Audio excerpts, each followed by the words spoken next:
Today is November 16th, 2023. I'm Cameron Wood, recording via Zoom with Carolyn Virginia, and we are going to talk about Crazy Ladies Bookstore today.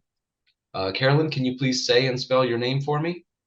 So I'm Carolyn Virginia, Carolyn, and Virginia, Virginia. All right. And people would have known you back when you were running Crazy Ladies as Carolyn Dellenbach. Is that okay to E. talk about? Oh, sure. Yeah, I think I started the bookstore, I believe it was Carolyn Dellenbach, and then I transitioned to that, changing my last name while I had the bookstore. So yeah, so Carolyn Dellenbach is my birth name. Okay. And why did you choose to change your name? Well, I was very heavily involved in the feminist movement, and Dellenbach is my patriarchal name, my dad's last name. And a lot of people were changing, a lot of women were changing their last name to their mother's name, being the matriarch, but that was still her father's name. So my mother's first name is Virginia. So I changed it to her just to be a total woman-centered name. A friend of mine had done the same thing. Her last name, she changed her last name to Violet. So she inspired me. So, and Oh, okay. I did go through the formal process, Social Security, changed Social Security first. I think it was a fluke that they changed it. They were really busy that day. And when I went in to change it from Dellenbach to Virginia, I think they just let me kind of get away with it. And then I did formally change it later on, but that's how it started. Okay. So, where and when were you born? So I was born in Wausau, Wisconsin, in August 23rd, 1952. Wausau is a town of about 35,000 and just in central Wisconsin. Hmm. So, what was growing up there like? Well, it was, very nice. It was very, I had, solid middle class background, very loving parents, Catholic background, um, very white, which, of course I learned later on more about the more about that. I didn't think about it as growing up. So a good growing up. Did a lot of reading as a child. So, what brought you to Cincinnati then? So then I went to the University of, Wisconsin, and I got a master's degree in library science and with an archive specialty. And that I just kind of fell into because I didn't know my undergraduate was English, and I just didn't know what to do with that. And then I got a job at the archives, at the Historical Society at the University, or at the Wisconsin Historical Society, which is just on the campus. And I worked in the archives, and I loved it. I loved the people I worked with. I loved the history, learning about history. So I decided to get the archive specialty, which at that time you did through library science. Hmm. So I had that degree. And then when I got done, I just got a job at the American Jewish Archives in Cincinnati. It was a grant. And so I went to Cincinnati just on, I got a job there. Right. I, I loved Cincinnati. I didn't know much about Jewish history either. So I just immersed myself in learning Jewish history and the history of Cincinnati. Cincinnati is a beautiful town, very historical. So I just immersed myself in the whole community, and so that's how I got to Cincinnati. Hmm. So, when you got to Cincinnati, what was your initial experience like? Well, it was considered a conservative city, but I don't know if I knew that much about that at the time. So while in Cincinnati, while at the Jewish Archives, some of the people I met, I got very involved in the feminist movement. And before I was involved in the feminist movement somewhat in college, but not heavily. I mean, I supported women's rights and, the ERA that was going on in Wisconsin, it didn't pass. And I was shocked and all that. But so I was in school. So I just was very focused on just getting getting out of school and getting a job. So once had a job, I got very involved in the feminist movement in Cincinnati. Some of my friends who worked at the library on the campus it was in the campus of Hebrew Union College, the American Jewish Archives was. So one of the librarians there I got very involved in the feminist movement. So I just and the ERA was being talked about in passing. It was being up for vote in Ohio at that time. So I just threw myself into it. The ERA, abortion rights, feminism, just in general. So that's kind of how I started thinking about the bookstore through the feminist movement. And I also at that time, I came out as a lesbian. I always said, so I kind of came out through the feminist movement, but I always said I had to get away from Wisconsin. I was so entrenched. Maybe not entrenched in the world. I was so involved with my family and pleasing my family and all that I got away to Cincinnati and I got to really be who I was. So the feminist movement, and then I came out as a lesbian, as did my friend who was at the library. So it was quite exciting times, heavy times. It's just very, very busy and very engaged in friendships and political movements. You came out. How long had you been thinking about coming out before you came out? Probably not. I don't think I thought about it until I got to Cincinnati, because like I said, I was in Wisconsin. I was very wanting to please everyone. So I didn't think about it so much then. Then so I came out when I was probably about 23, probably about 3 years, 3 years. And I started, it's like a door opened up. It was like it was a possibility. And I remember thinking to myself, oh, maybe that's why things didn't really work with men, or it just nothing seemed to click that much. And then I had this feeling, which a lot of people describe it as just a feeling of coming home. It's like, oh, I'm home now. This all everything in the world started making sense to me. So when did you realize that you were a lesbian? How young were you? Oh, that wasn't until I probably, like I said, about 21, 22. So Okay. I always say I'm one of those who came out through the feminist movement. I didn't even know it was an option. So what groups were you working with in Cincinnati for feminism, or either finding your community as a lesbian? So first of all, I was very involved in NOW, National Organization for Women. So I was involved with that, and then also involved with a group called NARAL. I think they're still around. That was for the abortion, right? So those are the two groups that I was very involved in. And then like I said, there was a whole bunch of us who were involved in those who just kind of all came out at the same time. It's like all of a sudden we realized, wow, we're lesbians, and this really makes sense. So it was just, like I said, it was very very heady times, exciting times.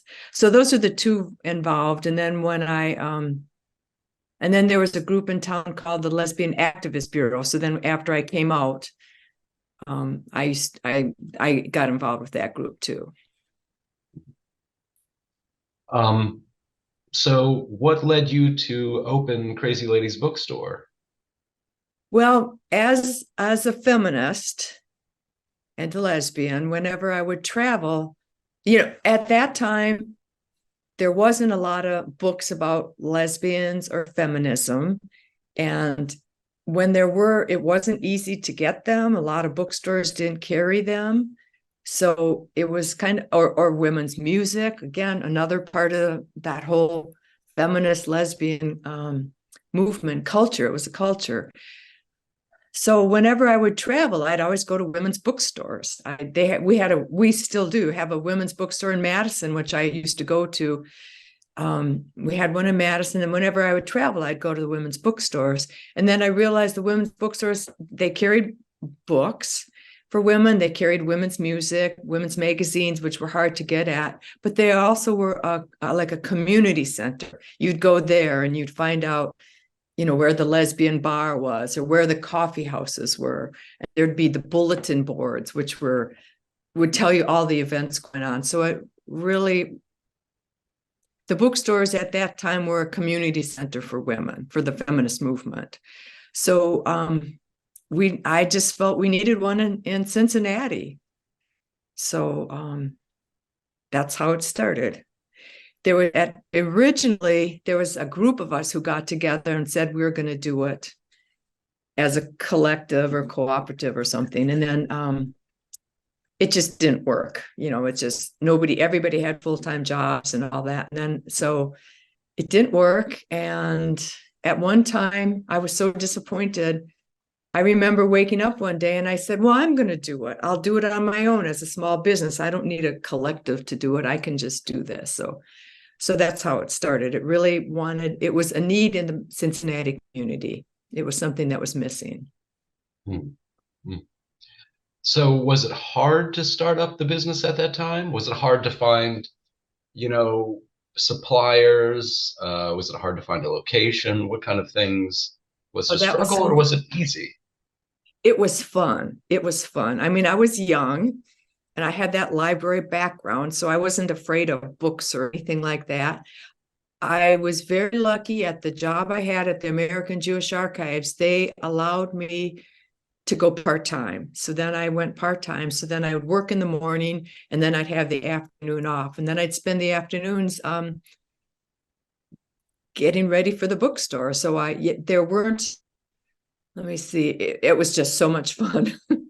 All the different catalogs. I get all the different catalogs from the major publishers, and then I, go through them and pick out the women's books. And so I do that. There was a distribution. I can't even remember the name of it now, but there was a distribution of women's books. So I would go through that. There was for women's music. There was another distribution for that. And so finding the resources and where to get the things that was easy, but it took a lot of time figuring it all out. I don't know. I was thinking about that. I'm not sure what I did for health insurance. Maybe my health insurance. I mean, I'm older now, so I'm so concerned about health insurance. I'm assuming I kept my insurance with Jewish Archives, and then I got a loan. There was a bank in the north side where I wanted the north. I chose the north side neighborhood in Cincinnati because that was kind of, it was near Clifton, which is the university area. It was a little off of that, but it was kind of like the up and coming neighborhood where a lot of progressives and a lot of liberals were progressives and lesbians were living, and it was affordable. So I knew I'd be wanting to be in the north side neighborhood. And so I went to a bank that was in north side. Maybe it was called Northside Bank, and they gave me a loan. So I got a loan from them, and I remember at the time getting the loan, they asked me to do a balance sheet. Well, I didn't know what a balance sheet was. So my father was an accountant, so I asked him to help me do a balance sheet. So I did a balance sheet for them, and they had to decide if I was a good risk or not. And so I got this loan from the Northside Bank, and I wanted to build that community, that neighborhood, or in the north side. I wanted to have the Northside Bank be my bank. And so that's how I got it. I just, I don't know how long it took. I can't remember how long it took, 6 months, maybe. And then I found the location, and it was right near where I lived, like within blocks of where I lived. And it was also I was renting from a group that was trying to promote the North Side at that time, and they'd have offices, and they were like right next door to me. And so, I rented the space from them. So we had a location. And then my partner at the time, Deb Volk, she made all the bookshelves for me. So she did the bookshelves, and there was a lot of community support. A lot of people would come in and help clean or whatever needed to be done. So I don't know. It was just such a heady time. I did it, and I kind of shocked now that I could do that. So when I make my mind up to do something, I just do it. So I did that. So. Well, it sounds like you had good relatives and close people around you. You had a carpenter and an accountant that had to come in handy. Yes. Yes. Yeah. At one time, my dad was so sweet. I mean, he's just, confused about the whole thing, the changing of the name. He just accepted it. He just, whatever I did, I did. At one time, he had to come, and I was so confused about balancing the checkbook, and I couldn't do it. And he actually came down, and he went through all my books and balanced my checkbook for me, and very supportive, very helpful. So, and then I later on became an accountant myself after the bookstore and learning all that stuff. So I'm kind of shocked at how naive I was about accounting and business practices and all that. But, I just was going to go ahead and do it. So there was a lot of support in the community. There was a lot of support for women's bookstores at the time. There was a feminist bookstore newsletter that was put out, and I would get that monthly, and they would talk about all the different part of the bookstore was music too. We had all the books, but there was a whole big music scene going on. And so they would tell you all the newest music to get and the newest books to get and some of the problem or the different magazines. So I had support from that side too. There was a national movement. There was even at one point, and I think there was only one of these, they had a conference in Washington, D.C. for feminist bookstores. And I went. So that was fun. How was business when you first opened? Well, it was, business was making it profitable was always hard. Bookstores don't make a lot of money. There's not a big profit margin. So, it was hard. It was hard. There were some Saturdays that I'd have really good days, but there were days when I'd be open every day. I think it was Tuesdays through Saturdays, but I'd be open about like Monday through or Tuesday through Friday. I'd be open noon to 8. So I tried because I worked in the morning. But there were days that I wouldn't have anybody come in. So it was just empty. The whole day was the 8 hours I was there, nobody came in. So it was hard. I had that part-time job. So, that, and I'm pretty sure that's where my health insurance was. But anyway, so I had that part-time job that was helping me. I did it for the love of, of the bookstore and for the community. Sometimes on Saturdays, I'd have friends who'd come in and who'd volunteer, and they'd take a Saturday for me and just work a Saturday. Or sometimes people would come in and work a Thursday night for me. So, I had a lot of support that way. At some point, it got tough on me. And so I did quit working at the Jewish archives. And then I tried to have the bookstore be my sole income, and that did not work. So that's when I eventually just sold it to a collective. I don't know if I didn't sold it. I gave it to them. I don't even know if they paid me anything. Maybe they paid for the books. Maybe not even that. So it wasn't anything about being profitable. You mentioned that these bookstores were also centers for the community. What kind of events and things like, other than just being a bookstore, did you do?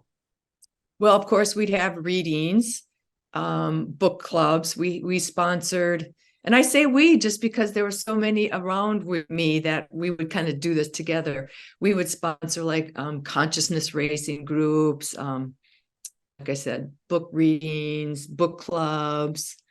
We're Crazy Ladies was very involved in bringing music to Cincinnati.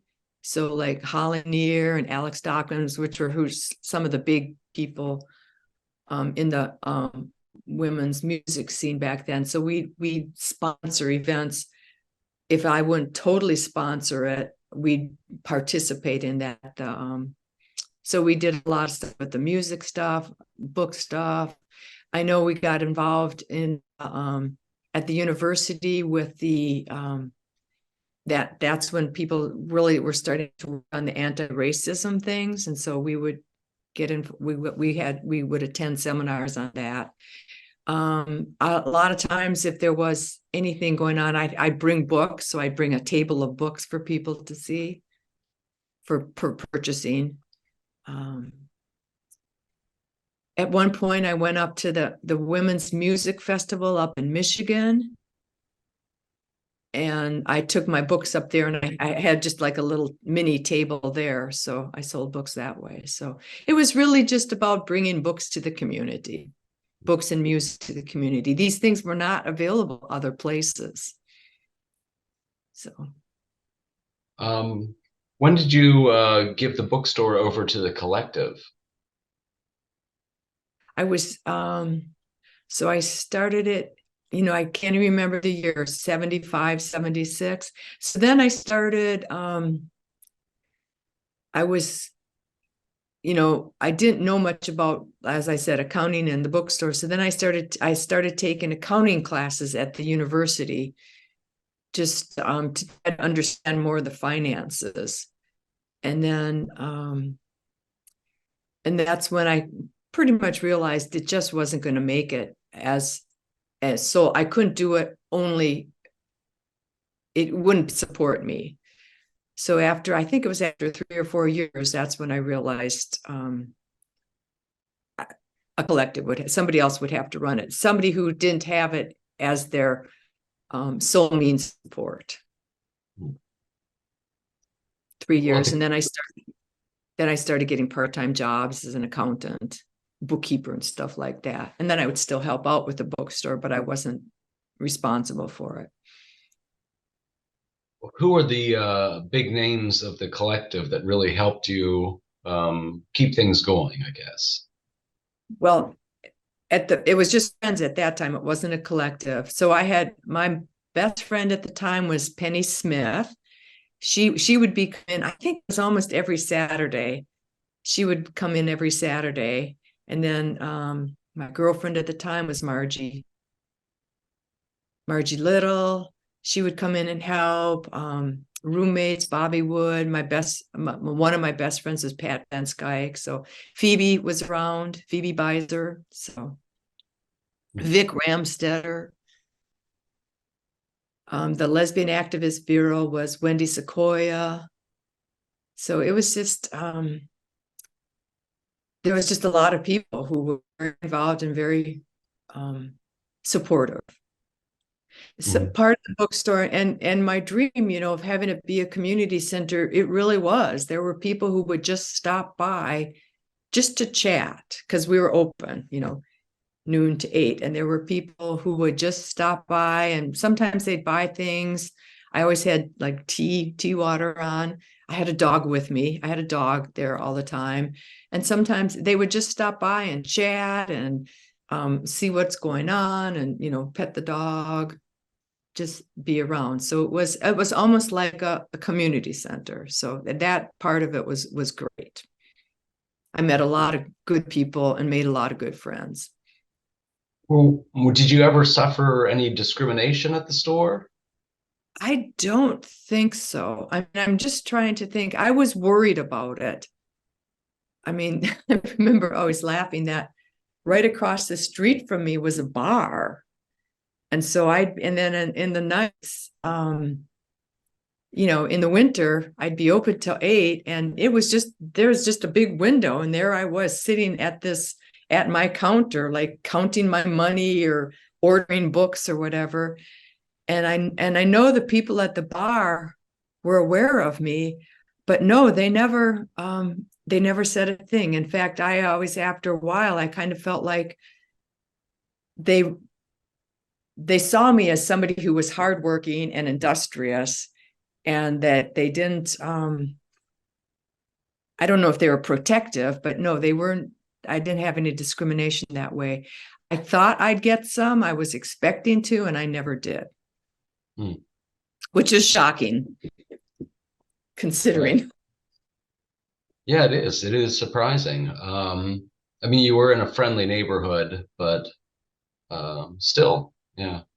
Yeah. Were you always in the same location? I was, but after the collective, after I left, they moved 2 times after that, but they moved just down the street, like a couple blocks down. So it was always on Hamilton Avenue. Okay. So over time, there were three different locations for the Yeah. bookstore. Right.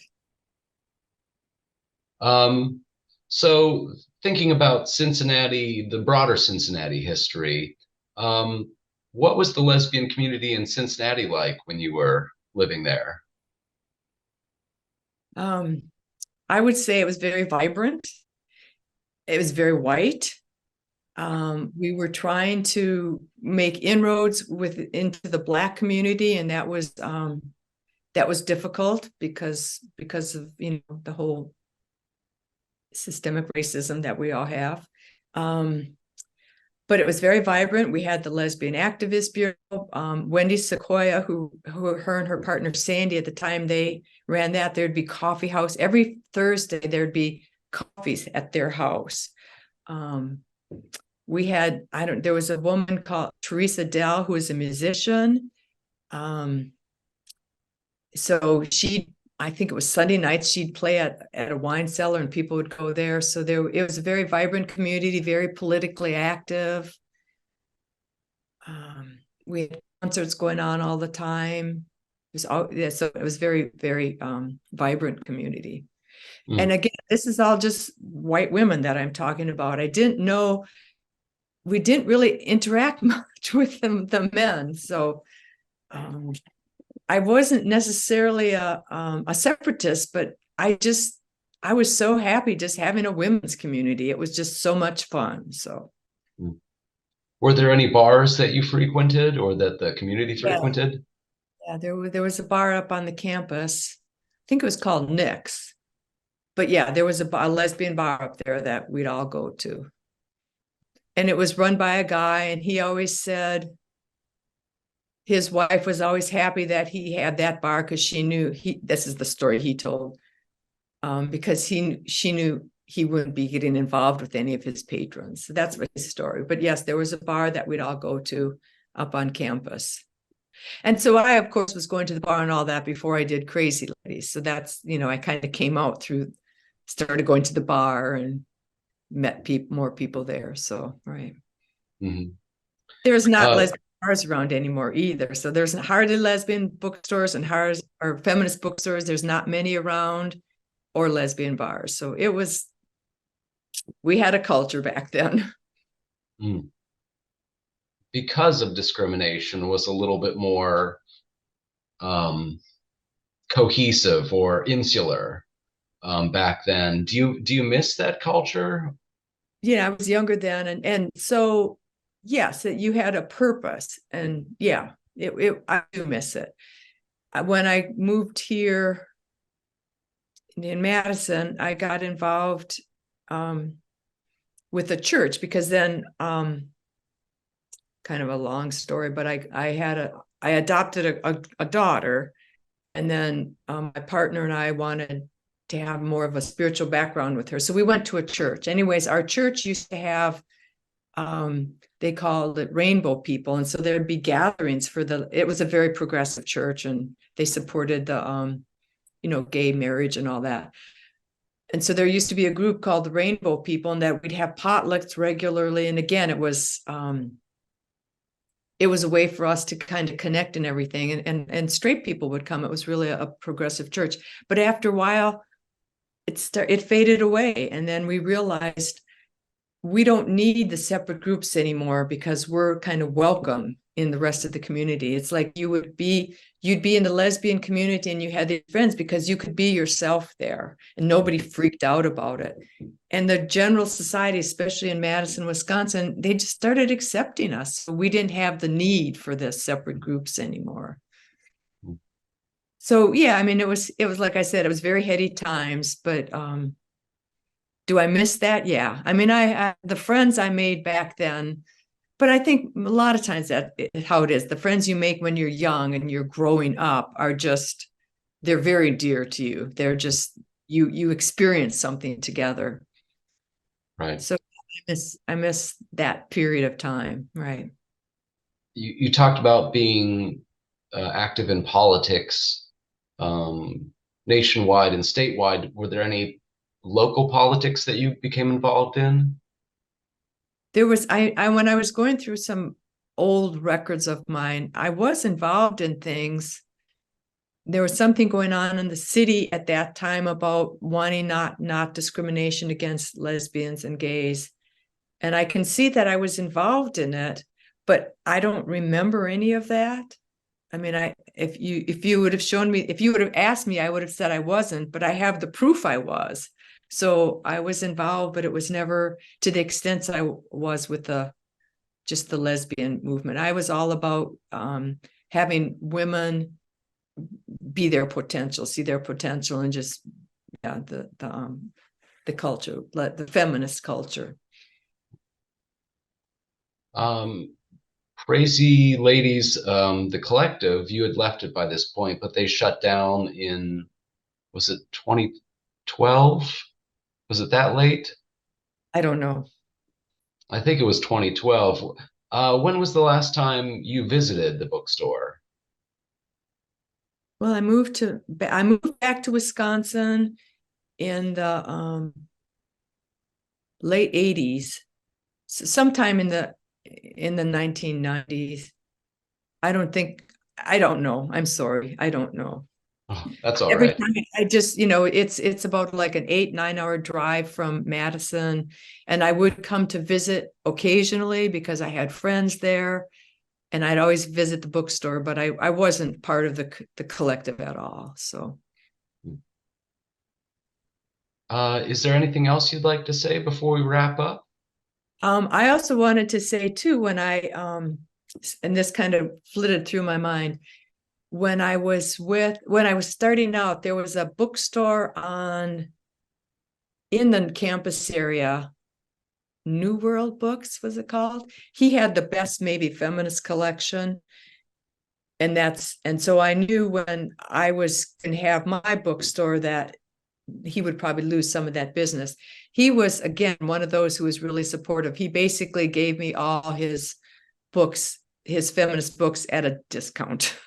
Oh, So, that's yeah, he was very supportive. And I think in some ways so that was very sweet. So I did want to mention too, I had that support. So great. Well, and when I was at the bookstore, as I mentioned earlier, I had a dog with me the whole while. So that was really fun. I had my dog, she was Sarah Jane. She'd come with me every day. And then we'd go out every day. And in the parking lot, I'd throw a ball for her. And she just became part of the bookstore. And one of my friends made a calendar called the Sarah Jane calendar and stuff. So it was fun.